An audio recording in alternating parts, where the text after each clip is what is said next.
From practicing at home to performing solo live, there are a lot of benefits to owning a loop station and learning how to use it properly. So today we're talking the basics of looping with the Boss RC-30.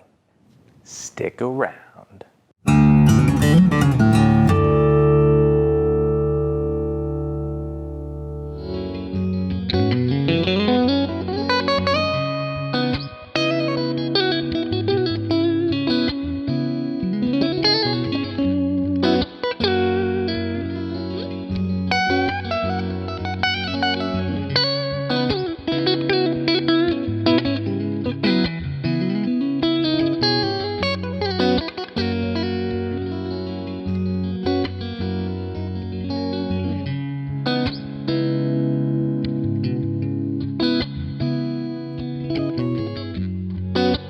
How's it going, you guys? My name is Looper Greenberg here at Alamo Music Center in San Antonio, Texas. You can find us online at alamomusic.com.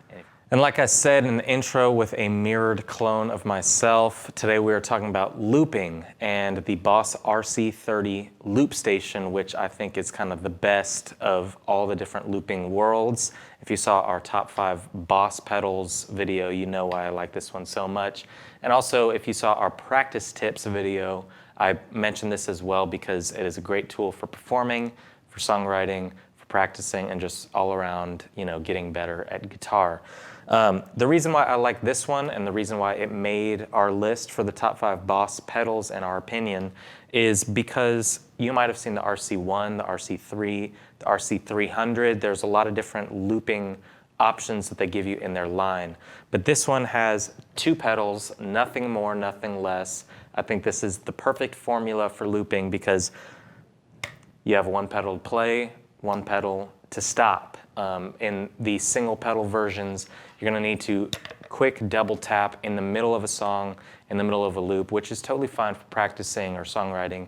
But in a live setting, if you need to hit a quick double tap out of tempo with the song that you're playing, I would say it's near impossible. And if you can do it, you're a much more coordinated player than I am. But having 1 pedal on the left, which you hit to record, and then to loop, and you can hit that to record again and again and again. And then whenever you're done in a song, being able to hit that, right pedal to stop your loop and jump back into, say, a different chord progression or just stop your song altogether. It makes for much smoother transitions. And just in general, I think that any looper, I think that the Ditto looper has a single stop option and now has a double switch option. If you're just getting into looping especially, and you want to use it at any point in time for performing, I'd highly recommend having a loop station with 2 pedals because it's just going to make it easier for you. Double tapping is really, really hard to do. So other features that the RC-30 has before I kind of get into my, techniques for looping and a little of how to do it. This is really cool. It has some effects built in. So you've got bend down, which is like you do have to double tap if you're going to try to use these effects during a song. But there's also like a type and on-off switch to where you can choose your effect and just turn it on manually with your hand. Bend down, what it does is it just kind of gives you this big downward slope into the inaudible territories. Think Lonely Boy, that riff that does that crazy pitch bend down like 3 octaves or however low it goes. That's the bend down effect. It has a step phaser, so you can get some kind of cool psychedelic tones, as well as a sweep filter. It's got some delay, which is based on the tap tempo section of your kind of rhythm interface here, which we'll get into in a second, and a lo-fi, effect. It's important to say that these effects that are built into this box are only going to be applied to what you've already looped. They're not going to affect the signal of your lead tone that you're adding on top of the loops. So for that, this thing works great with extra pedals, with other things on your board. You can bring your live signal into affected areas with different pedals. These effects on here are just going to affect your loops. And like I said, it's got a rhythm section with tap tempo. I think it's got at least 10. It could be a lot more you know, different kind of drum loops from very simple to, you know, big old drum kit stuff, which is cool, again, if you're going to be kind of a one-man or one-woman band. With this pedal, there's a lot of different ways that you can add an octave, put a bass track on it, add some drums. You can build entire songs. And it has kind of a little mic section here. You can see on the back that it has an XLR input, so you can loop vocally.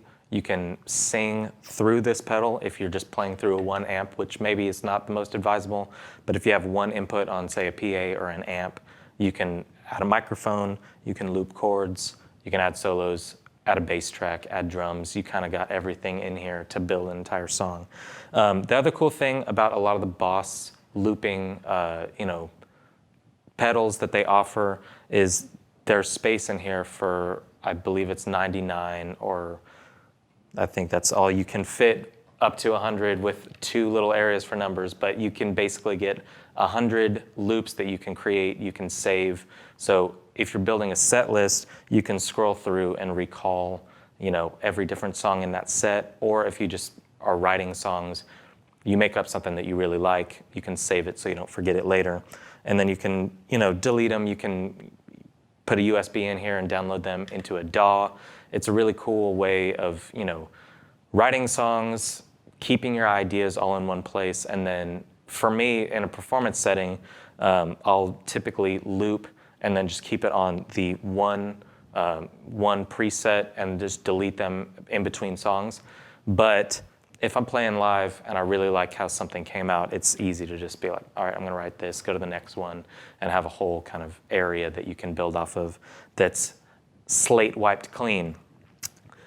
So on that note, playing it live, which is something that I've done at every single solo gig that I've played for the last 5 or 6 years, it's a great tool, but it can kind of be a coordination, you know, workout that you really have to hone that part in. There have been way too many gigs, especially early on, that I'll stop focusing on what I'm doing. I'm going through the motions and I hit this switch a little too late coming out of a loop, and just adding like a fraction of an extra beat onto the end will throw off kind of the entire thing. So you have to get really coordinated of hitting this on your one every single time your count comes around. And it's a great way to practice counting out rhythm, and in turn that'll help you with a band, that'll help you with other musicians, and it'll just, you know, help your internal kind of rhythm clock really become seamless with your playing. And it's something that even using it to perform live has been just great overall for making me a better guitar player. So I'm gonna do a couple things on this. I'm gonna just use it in the way that I typically do live, put down a chord progression, and then play a solo over it. But also I think it's worth it just to kind of add some effects, see what this thing can do. This thing does have stereo in and stereo out. Not necessary for what we're doing today, but it's a cool little feature to have in there. And just, you know, try and kind of see how this thing really opens up a lot of different possibilities in your playing. It's really great sound for both electric and acoustic. So I use it acoustic live. We're going to be playing it electric today, but there's really no tonal sacrifice in any guitar that you can put through this thing. So without further ado, we're going to play it a little bit and then talk about it.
there it is, the Boss RC-30, and just overall as a concept, looping, and a very small sector of what this thing can bring to your entire arsenal of songwriting, of practicing, and of performing. I think that I was at Alamo Music when I was much younger. The first time I saw one of these, I think it was a smaller, like single pedal model, but one of our most beloved coworkers here, Maurice, was just playing around with it and building a blues loop and adding basic rhythm and then kind of a bass track and then just doing solos. And it's really easy to get kind of caught in a trance when you're playing with one of these. You can just play for hours, and it's really nice to have your own self accompanying you. But I was just kind of blown away the first time I saw one, so I figured I'd try one out, pick one up, and it quickly became such a valuable tool for me in a live setting, because playing acoustic, a lot of times you're playing a song, you're playing chords, singing along, and then it's kind of done. But it's really nice to be able to extend songs, play solos tastefully. I'm not trying to shred forever in somebody's ear when they're eating brunch. But I do think that it adds a lot of extra flavor. If you want to give your voice a rest, you know, just build a loop, jam on it a little bit as you intro into a song. It's really easy to, you know, loop over a verse that is going to be the same chord progression as your solo. So you don't even have to very obviously start looping at the beginning of the song. You can just hit it on during a verse, and then when it's time for your solo, hit it on the one beat, and you're back in your verse, but, you know, just start soloing. It becomes almost second nature. Much like when you get really comfortable with guitar, it feels like an extension of yourself. So very valuable tool to add to your pedal board.